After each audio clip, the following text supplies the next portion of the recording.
नमस्कार मित्रों, मैं संजय रिक्त आज के नए पॉडकास्ट के साथ आपके समक्ष उपलब्ध हूँ।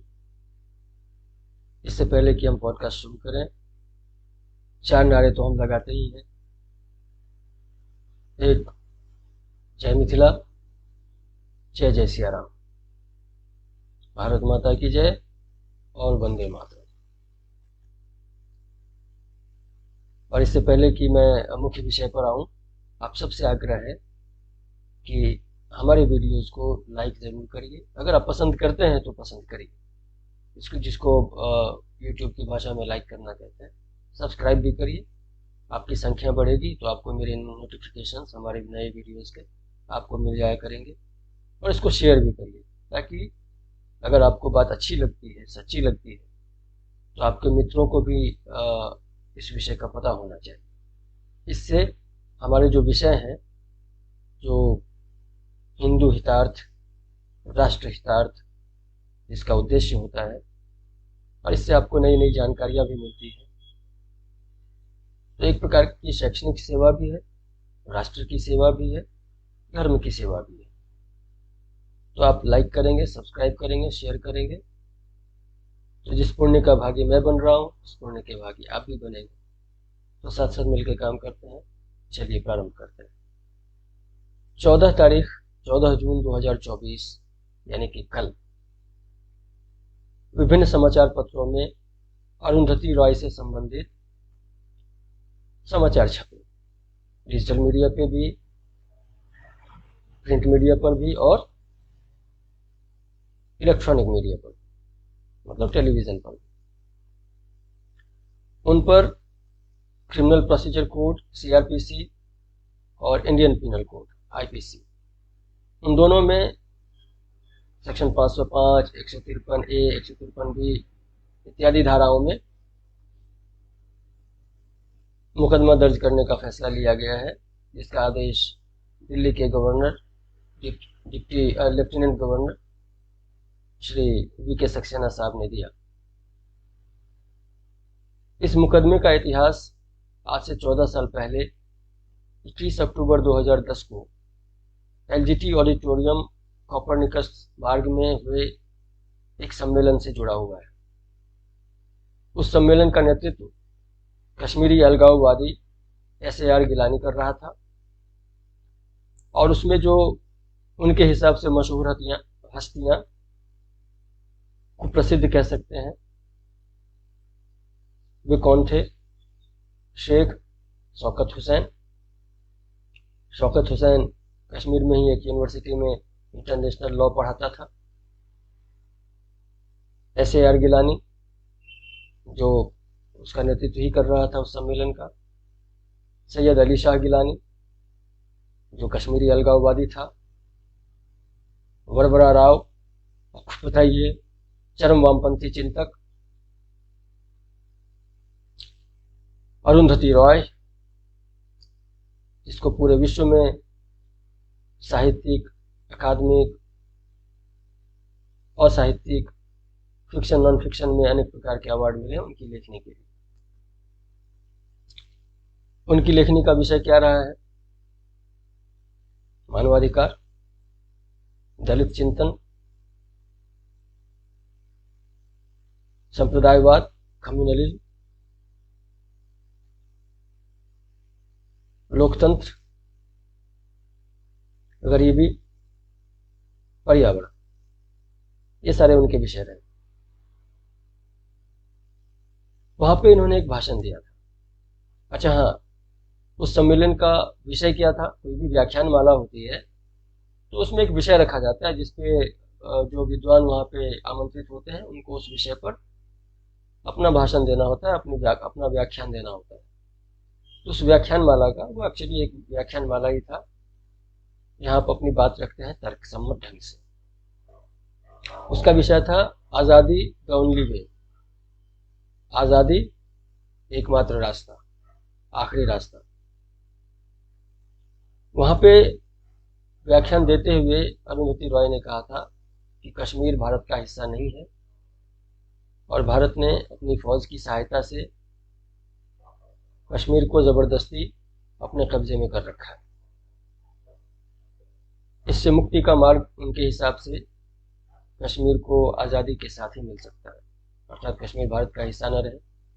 और बार बार वो 370 वगैरह का हवाला देते हैं वो लोग, जो भी कश्मीरी अलगाववादी हैं वो तो 370 का ही हवाला देते थे ना, कि भाई दो संविधान हमारे हैं ही, कश्मीर का अलग संविधान था,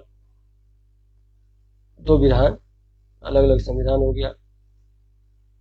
पहले तो कश्मीर में प्रधानमंत्री भी होता था, उसका अपना सदर रियासत होता था, राष्ट्रपति को कहते हैं सदर रियासत, जो धीरे धीरे खत्म कर दिया गया। फिर भी 370 की वजह से ऐसे ऐसे अधिकार मिले हुए थे कश्मीर के लोगों को, अनधिकार कहिए, जिसके अधिकार होना नहीं चाहिए उसके भी अधिकार मिले हुए थे। जैसे वक्फ बोर्ड को ऐसे ऐसे अधिकार मिले हुए हैं जो मिलने नहीं चाहिए, जो गलत है, जो पाप है, वे भी मिले हुए हैं। तो ऐसे ही कश्मीर के लोगों को छोड़िए, कश्मीर के नेताओं को एक्चुअली वो अधिकार मिले हुए हैं। तो संविधान के हिसाब से बहुत सारी बातें हैं, बहुत सारे प्रावधान हैं विभिन्न विषयों पर। वहां भारत का कोई कानून लागू ही नहीं होता था, तो अलग ही हो गया ना भाई। एक ही घर में आप अलग परंपरा के हो, मैं अलग परंपरा का हूँ, आपका खाना अलग बनता है, मेरा खाना अलग बनता है, मेरी मित्र मंडली अलग है, आपकी मित्र मंडली अलग है, हम एक दूसरे से किसी प्रकार की बात को शेयर नहीं करते, ना भोजन शेयर करते हैं, ना घर शेयर करते हैं, तो अलग ही है ना, तो अलग ही था। बस एक 370 था, 35A था, उसको आधार बना के वो खुशी खुशी पूरे कॉन्फिडेंस के साथ कहते थे कि भाई अलग ही हैं हम, तो हमें अलग कर दो। ये अलग बात है कि 5 अगस्त 2019 ईस्वी को भारतीय प्रधानमंत्री श्री नरेंद्र दामोदर शाह के नेतृत्व में गृह मंत्री अमित शाह ने ये फैसला किया कि भाई 370 को हम खत्म करते हैं, 35A को हम खत्म करते हैं। एनीवेज, तो जो मीटिंग हुई थी, जो व्याख्यान माला का आयोजन हुआ था, वो 21 अक्टूबर 2010 ईस्वी को LTT ऑडिटोरियम कोपरनिकस मार्ग नई दिल्ली में हुआ था। ये कोपरनिकस मार्ग कॉनॉट प्लेस के आसपास में। उन्हीं दिनों 21 अक्टूबर को ये मीटिंग हुई थी। 24 अक्टूबर को एक मुकदमा दर्ज हो गया था। कोई कॉल है कश्मीरी पंडित, उन्होंने किया था एक मुकदमा दर्ज, और एक राकेश पंडित है शायद, वो भी बहुत अच्छे विद्वान हैं और हिंदू हितों के लिए एक्टिविटी करते रहते हैं, देश भर में घूम घूम कर हिंदुओं को जागृत करने का, और खास करके क्योंकि उन्होंने कश्मीर से पलायन का दंश झेला है, तो उसके विषय में लॉबिंग करते हैं।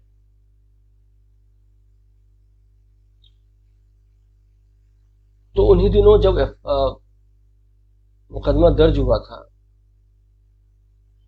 FIR दर्ज हुआ था, और वो बात आगे नहीं बढ़ी। अब 2024 ईस्वी में VK सक्सेना साहब, जो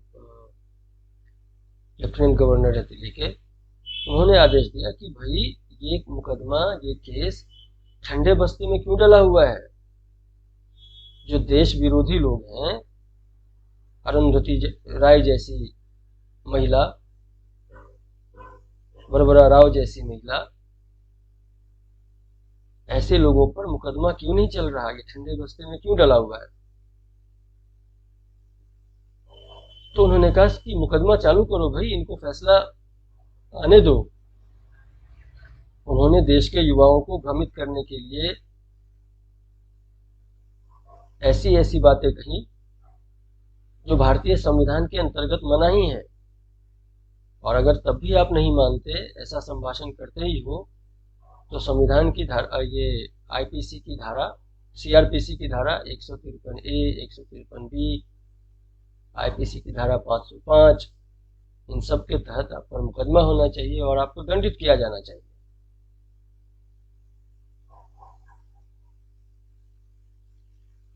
जिन 4 लोगों की चर्चा हमने की, SAR गिलानी, अली शाह गिलानी, वरवरा राव, शौकत हुसैन और अरुंधति रॉय, इसमें से 2 लोग तो जन्नत की यात्रा पे जा चुके हैं 72 हुरों के साथ अपने जन्नत का जो जीवन है उसको भोगने के लिए। ये 3 व्यक्ति अभी भी जिंदा है और मजे में है। वरवरा राव को तो भारत सरकार ने जेल में बंद कर दिया था उनकी अनैतिक और असंवैधानिक गतिविधियों के लिए, और शायद मुझे स्पष्ट खबर नहीं है, लेकिन मुझे सुना सुना सा लगता है कि वरवरा राव को जमानत मिल चुकी है। वरवरा राव असल में चरम वामपंथी है, बुद्धिजीवी आंदोलनजीवी टाइप की महिला है या पुरुष है, क्या है, ये लोग तो वेश बदलने में भी माहिर होते हैं ना।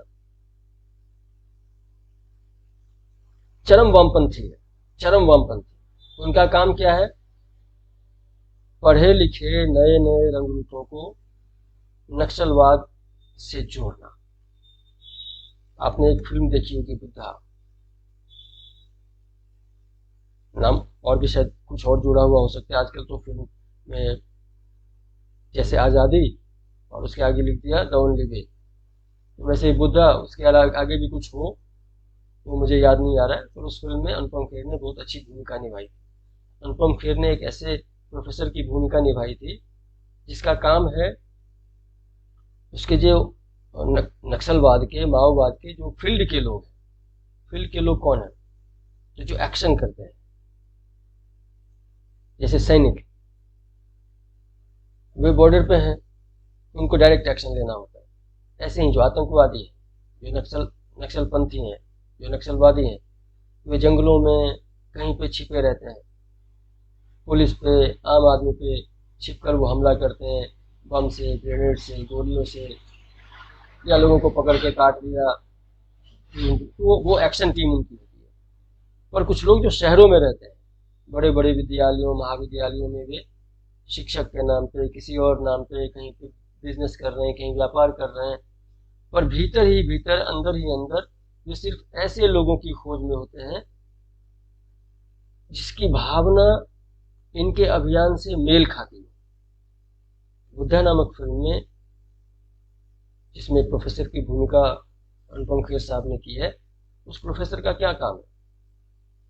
वो एक विषय पढ़ाता है, उस विषय को पढ़ाते पढ़ाते थोड़ा सा विषयांतरित होता है। गरीबी का विषय ले उठा लिया, आतंकवाद का विषय उठा लिया, मार्क्सवाद का विषय उठा लिया, और उस पर एक छोटी सी तकरीर कर दी, मूल विषय से थोड़ा सा भटक कर, और रिएक्शन मांगी, प्रतिक्रिया मांगी छात्रों से, छात्राओं से। और जब वो देखते हैं कि उसमें से कोई छात्र या कोई छात्रा इनकी इस तकरीर के समर्थन में, उन्होंने जो एक छोटी सी बात थोड़ी देर में रखी है विषय से भटकते हुए, उस पर सहानुभूति पूर्वक उसके समर्थन में कौन बोल रहा है, ऐसी छात्रा या ऐसा छात्र कोई खड़ा होता है, उसके साथ वे मधुर संबंध बनाने की कोशिश करता है। जैसे उसको घर पे बुला लिया, उसको नोट्स दे दिए, उसको पैसे की आवश्यकता है तो उसको पैसे दे दिए, कभी उसके घर भी चले गए, मतलब एक मधुर संबंध स्थापित करके। और फिर धीरे धीरे बातचीत के क्रम में जो अपने सिद्धांत है, जिन सिद्धांतों में अपनी मान्यता रखते हैं, उसके मन में उसी मान्यता को धीरे धीरे धीरे धीरे करके भरना। 1 साल में, 2 साल में, 3 साल में, जब वे देखते हैं कि वह आदमी अब इन्हीं की भावनाओं से, इनके विचारों से इतना प्रेरित हो चुका है कि अब वो फील्ड में जाने को तैयार है, तो उसको वो फील्ड में भेजते हैं। फील्ड भी 2 तरह के हैं, एक तो जंगल में एक्शन टीम हो गई, और दूसरा हो गया कि अपने ही व्यक्तित्व जैसा एक और व्यक्ति की तलाश, या एक और व्यक्ति का निर्माण, एक और व्यक्तित्व का निर्माण। इस प्रकार से वे अपना कुनबा बनाने की कोशिश करते हैं। ये चरम वामपंथियों का जो अर्बन नक्सलिज्म का जो रास्ता है वो ये है।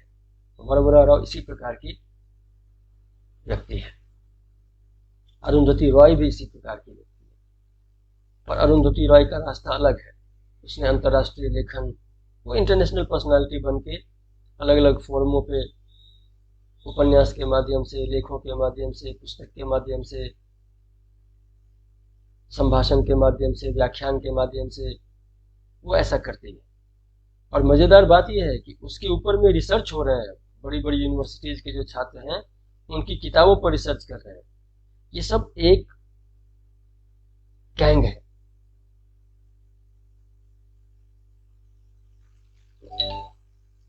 जिसको हम राष्ट्रीय अंतर्राष्ट्रीय गैंग कह सकते हैं। उस गैंग में सब एक दूसरे को सपोर्ट करते हुए निकलते हैं। अब यूनिवर्सिटी में कोई छात्र है, उसने अरुंधति रॉय की पुस्तक उठा ली, आजादी, क्या नाम है उस पुस्तक का, मैं एक सेकेंड में जरा देखूं, पूरा नाम आजादी तो पता है, हाँ, आजादी, फ्रीडम, फासिज्म, फिक्शन। अब इस पुस्तक में इस महिला ने भारतीय उदाहरणों को लेके, मतलब कश्मीर को लेके, नक्सलवाद को लेके, इन उदाहरणों से इन्होंने ये साबित किया है अपनी इस पुस्तक में कि आजादी जरूरी है। पर आजादी का मार्ग क्या है इसका? अलगाववाद। मतलब कश्मीर में जो अलगाववादी आतंकवादी गतिविधियों को अंजाम दे रहे हैं, वो कहती हैं ये ठीक है,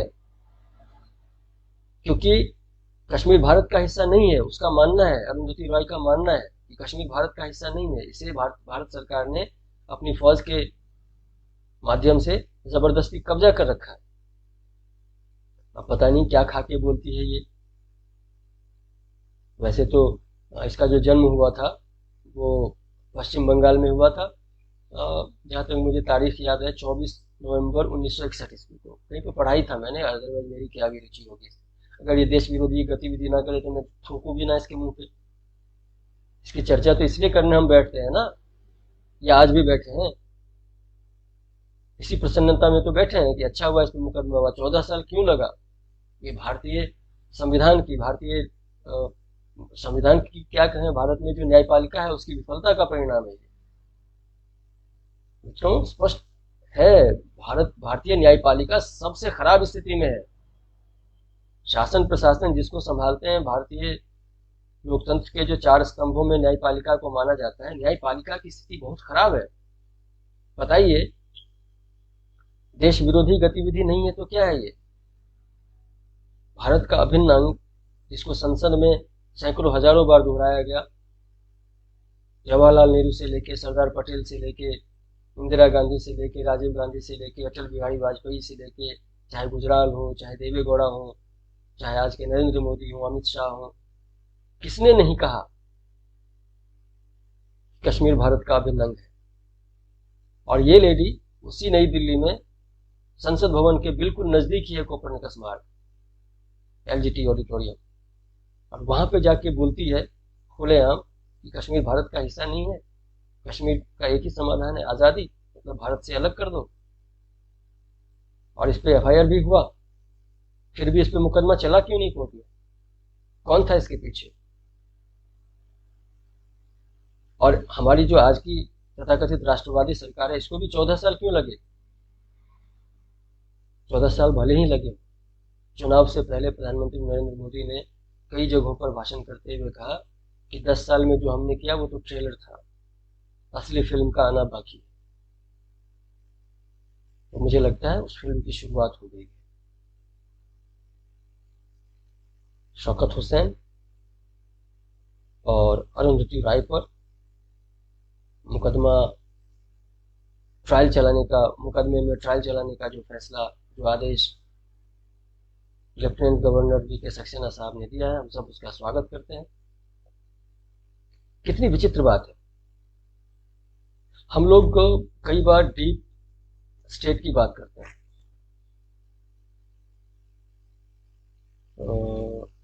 जो राष्ट्रीय अंतर्राष्ट्रीय विषयों से, जियो पॉलिटिकल विषयों से अभिरुचि रखते हैं, वे कुछ टर्म का मतलब समझते हैं। डीप स्टेट है, नॉन स्टेट एक्टर्स हैं, इन सब टर्मिनोलॉजी को वे समझते हैं। डीप स्टेट कौन लोग हैं? वे लोग जो खुलकर आपके सामने नहीं आते। वे एनजीओज के माध्यम से, कंपनीज के माध्यम से, साहित्य के माध्यम से, पत्रकारिता के माध्यम से, टेलीविजन के माध्यम से, इंटरनेट के माध्यम से, सोशल मीडिया के माध्यम से हमारे देश के विरोध में जो बातें जा सकती हैं उसको उछालना, हमारी संस्कृति के विरोध में जो बातें जा सकती हैं उसको उछालना, हमारी सभ्यता के विरोध में जो बातें जा सकती हैं उसको उछालना, उसका फैलाव करना, उसका प्रचार करना। और हम जो देशवासी, मैं भारत की बात कर रहा हूँ, हम जो भारतवासी हैं, हम सबको अपनी ही संस्कृति के प्रति भ्रमित करना, अपने ही संस्कारों के प्रति भ्रमित करना, अपने ही संविधान के प्रति भ्रमित करना, अपनी ही भाषा के प्रति भ्रमित करना, अपने ही मित्रों, अपने ही दोस्तों, अपने ही पड़ोसियों के प्रति मन में भेद पैदा करना, द्वेष पैदा करना। अब आप सोचिए कि अगर मैं अपने पड़ोसी के प्रति द्वेष की भावना से भरा रहूं और हमेशा सशंकित रहूं कि यार मेरा जो पड़ोसी है कहीं मेरे खिलाफ कोई साजिश तो नहीं रच रहा, कोई षड्यंत्र तो नहीं कर रहा, अगर मैं रात को सोने जाऊंगा तो कहीं ये मुझ पर हथियार से हमला तो नहीं कर देगा। अगर इस प्रकार की भावना मेरे मन में भर जाती है तो मैं अपनी रक्षा में क्या करूंगा, हमेशा उस पर नजर रखूंगा, अपने घर में भी हथियार रखूंगा, हमेशा उसकी गतिविधि पर नजर रखूंगा। कोई ऐसी बात जो थोड़ा सा अलग सा दिखे, मुझे लगेगा कि वो जानबूझ के कर रहा है। मान लो पार्किंग लॉट में मेरी भी गाड़ी खड़ी है, उसकी गाड़ी थोड़ी सी मेरी गाड़ी के नजदीक आ गई, थोड़ा सा आगे पीछे हो गई, मुझे लगेगा वो जानबूझ के कर रहा है। अगर मेरे मन में उसके प्रति शंका आशंका है, भ्रम है, तो उसको उसकी हर गतिविधि मुझे अपने विरोध में जाती हुई दिखाई देगी। नतीजा क्या होगा, धीरे धीरे धीरे धीरे धीरे धीरे मेरा उसके साथ लड़ाई, मेरा उसके साथ झगड़ा होना तय है। और एक बार दो बार झगड़ा होगा तो हम एक दूसरे के दुश्मन हो जाएंगे। फिर मैं किसी भी बात में उसका समर्थन नहीं करूंगा, किसी भी बात में वो मेरा समर्थन नहीं करेगा। तो जो हमारी लोकालिटी है, उस लोकालिटी में अगर एक तीसरा आदमी है जो हम दोनों का दुश्मन है, वो तो इस झगड़ा का फायदा उठाएगा, ऊपर ऊपर से आके मुझसे मिल जाएगा, उसको समाप्त करने के बारे में षड्यंत्र रचेगा, या उससे मिल जाएगा, मुझे समाप्त करने के बारे में षड्यंत्र रचेगा। ये एक जाल है, एक माया जाल है, जिसमें उलझाने की कोशिश हम देशवासियों को किया जाता है, कोशिश की जाती है। इसमें अरुंधति रॉय, वर्बरा राव, इन जैसे लोग मदद करते हैं। अलीशा गिलानी या एस.आर. गिलानी जैसे लोग तो खुले तौर पर भारत की संप्रभुता, भारत की अक्षुण्णता के खिलाफ है। लेकिन ये लोग बुद्धिजीवियों के वेश में, आंदोलन जीवियों के वेश में हम लोगों को, हम देशवासियों को भ्रमित करते हैं और हमें भीतर से कमजोर करते हैं। ये लोग दीमक है, दीमक लकड़ी को भीतर से ही खाता है, ऊपर से दिखता नहीं है, अंदर घुस जाएगा धीरे धीरे। जैसे शराब आपको भीतर से कमजोर करता है, कोई भी नशा आपको भीतर से कमजोर करता है। और जब आप भीतर से बहुत कमजोर हो जाते हैं तब उसके लक्षण बाहर दिखाई देते हैं। आपका शरीर फूल जाता है, आपकी रोशनी कमजोर हो जाती है, आपको पेशाब आना बंद हो जाता है, आपके बाल उड़ने लगते हैं, आपकी नजरें कमजोर हो जाती हैं। बाहरी लक्षण बाद में दिखाई देते हैं, पहले भीतर से आप इतना कमजोर, आपका लीवर खत्म हो गया, बाहर से थोड़ी ना दिखाई देगा। आपकी आंतें सड़ गई, बाहर से थोड़ी ना दिखाई देगा। बाहर से तो चमड़ी साफ है, तेल लगाया, साबुन लगाया, पाउडर लगाया, सेंट लगाया, चक चक। पर भीतर में बेटा तुम्हारे तो आंत ही नहीं है, लीवर ही नहीं है, तुझे तो कुछ पच ही नहीं रहा, तेरे शरीर में तो खून ही नहीं बन रहा, तेरे शरीर में आयरन की कमी है। तो ये अरुंधति रॉय जैसे लोग दीमक है, जो हमें भीतर से खोखला करते हैं, हमें कमजोर करते हैं, हमें आपस में लड़ाने के लिए। अब इसने जिन 3 पुस्तकों का मैंने नाम लिया, एक तो उपन्यास है, एक उसके जो लेख हैं या भाषण है उसका संकलन है। उन संकलनों में इसने क्या कहा है, इसको भारत के लोकतंत्र में खामी दिखती है। कहते हैं भारत में लोकतंत्र पूरे विश्व में सबसे अधिक कमजोर है। भारत में जाति व्यवस्था क्या है, अब उस पर लंबी चर्चा हो जाएगी। उस पर सवाल खड़े करना, एक किसी खास समुदाय को उठा लेना, वो नक्सलवादियों का सपोर्ट करती है कि नक्सलवादी आदिवासियों के प्राण की रक्षा के लिए, आदिवासियों के आर्थिक विकास के लिए वे हिंसक गतिविधियों में शामिल है। तो भारत के विरोध में जो भी हो रहा है उसको शब्दों के माध्यम से, लेखों के माध्यम से, भाषणों के माध्यम से, व्याख्यानों के माध्यम से सपोर्ट करना, और उसमें उसकी मदद करती है अंतर्राष्ट्रीय एजेंसियां, अंतर्राष्ट्रीय संगठन, एनजीओज। इसी में एक नाम आप जैसे मेधा पाटेकर जैसी लेडी है, इन सब का काम क्या है? इस देश में विकास के जो भी काम होंगे, जैसे बड़े बड़े डैम बनेंगे तो उसको बाहर से पैसा आएगा और उस डैम के विरोध में वो 1000, 2000, 5000 लोगों को खड़ा कर, जिसमें 150 उसके एजेंट्स होंगे, उनको भी पैसा दे देगी, खुद भी पैसा रख लेगी, बाकी जो 1000, 5000 जो गरीब लोग हैं उनको अच्छी अच्छी बातों के माध्यम से अपने पक्ष में करना और फिर आंदोलन करना, उस काम में रुकावट डालना। ऐसे बहुत सारे आंदोलन है। टिहरी डैम का है, चिपको आंदोलन है, परमाणु बिजली घर का निर्माण हो रहा था फ्रांस के सहयोग से, उसमें रुकावट पैदा करने की कोशिश की गई। तो ये जो सारा गैंग है, मेधा पाटेकर उस गैंग का हिस्सा, अरुंधति रॉय उस गैंग का हिस्सा, वरवरा राव उस गैंग का हिस्सा, अरविंद केजरीवाल, मनीष सिसोदिया, सत्येंद्र जैन, ये सब उस गैंग का हिस्सा है। रवीश पांडे, ये सब पत्रकार हैं, सब उस गैंग का हिस्सा है। आप सब इन सबको देखिए, इन सबके विचार मिलते जुलते हैं, और इन सबके विचार क्या है? फिलिस्तीन में कोई बच्चा मरा, उसकी फोटो सब के सब शेयर करेंगे एक ही शब्दावली में, एक टूल किट बना लेंगे, व्हाट्सएप के माध्यम से, ईमेल के माध्यम से, टेलीग्राम के माध्यम से सबको मैसेज चला जाएगा कि आज ये ट्रेंड करना है, ताकि ये चर्चा का विषय बने। लेकिन वहीं जम्मू में किसी 2 साल के बच्चे की हत्या हो जाती है, आतंकवादी उसको अपनी गोली का निशाना बनाते हैं, उस पर कुछ नहीं कहते, क्योंकि इनका जो मूल काम है वो है अंतर्राष्ट्रीय एजेंसियों के हाथों में खेलना, और इस देश को किस प्रकार से भी कमजोर किया जा सके, विचारों के माध्यम से, आतंकवाद को समर्थन करने के माध्यम से, नक्सलवाद को समर्थन करने के माध्यम से, जातिवाद को बढ़ावा देने के माध्यम से, सांप्रदायिक दंगों को बढ़ावा देने के माध्यम से इस देश को कमजोर करना, यही इनका लक्ष्य है। तो अरुंधति राय और शौकत हुसैन पर जो मुकदमा जारी रखने का आदेश लेफ्टिनेंट गवर्नर वी.के. सक्सेना साहब ने दिया, हम सब उसका स्वागत करते हैं।